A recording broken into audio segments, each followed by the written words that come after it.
Eu queria saber se vale a pena investir tanto dinheiro em ciclovia, enquanto a maioria das pessoas anda ou de carro ou de transporte público. Se não é muito dinheiro para prestigiar poucas pessoas.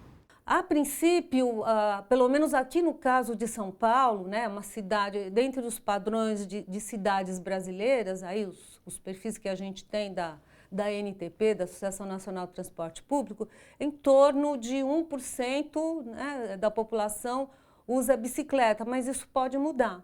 Né? Então, a gente tem outras realidades urbanas, isso a gente tem exemplos no mundo todo. Vamos pensar na cidade de Bogotá, que é uma cidade aí que tem uma realidade urbana cultural mais semelhante à nossa. O índice de uso da bicicleta cresceu muito, estava em torno de 10%, 13%. Né? Então, cresceu muito a partir do instante em que a cidade passou a oferecer uma infraestrutura para as pessoas andarem de bicicleta.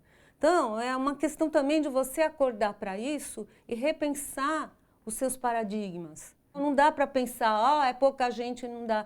Se as coisas não fossem feitas assim, a gente estaria ainda, sei lá, andando na carroça, na idade da pedra, porque isso é uma questão de adaptação. O que é uma mobilidade urbana sustentável? Aquela mobilidade que se faz nas cidades que não dependa, por exemplo, do petróleo. Tá? Então, o automóvel, né, qualquer tipo de combustível, mesmo os biocombustíveis, eles também têm uma dependência de um sistema agrícola. Então, vamos supor, combustível, em vez de ser despendido transportando uma só pessoa, né, ele é despendido transportando várias pessoas. Então, sistemas de transporte público coletivos, sobre pneus ou sobre trilhos. Não há assunto mais polêmico do que o que envolve as ciclovias em São Paulo.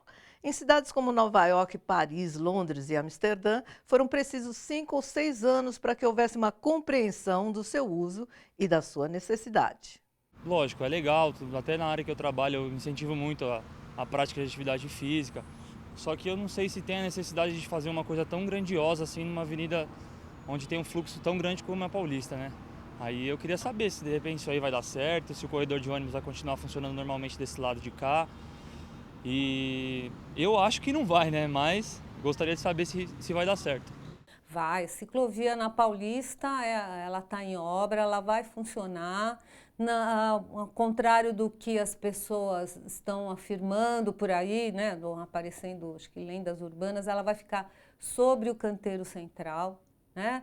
A avenida vai funcionar da mesma forma que funcionava antes, não vai sacrificar nenhuma pista de uma faixa de veículo, não vai mexer no transporte coletivo, porque os ônibus na Paulista passam à direita, a ciclovia vai estar no canteiro central. Quando se afirma que não há planejamento para a construção de ciclovias ou ciclofaixas em São Paulo, isso talvez seja por falta de informação. Vamos voltar um pouquinho no tempo, mas exatamente no início dos anos 90. Eduardo Suplicy era presidente da Câmara Municipal de São Paulo quando promulgou a Lei 10.907/90, dispondo sobre espaços para ciclovias no município de São Paulo. Acompanhe agora algumas dicas para melhorar a mobilidade urbana. Tente investir na mobilidade não motorizada, caminhar a pé ou usar a bicicleta, formas que menos dependem de um sistema de transporte coletivo. 2 ou 3 quilômetros de distância do trabalho ou da escola podem ser percorridos a pé e representam meia hora de caminhada. Utilizar o sistema público é a melhor maneira de exigir qualidade. No próximo bloco, vamos conhecer as aventuras do jornalista que viajou 9.000 quilômetros de bicicleta pela Europa e, na volta, coordenou a campanha Sinalize, do portal Mobilize Brasil. Eu tive uma ideia que foi de fazer uma campanha para sinalização de trânsito para pedestres, ciclistas e usuários do transporte coletivo.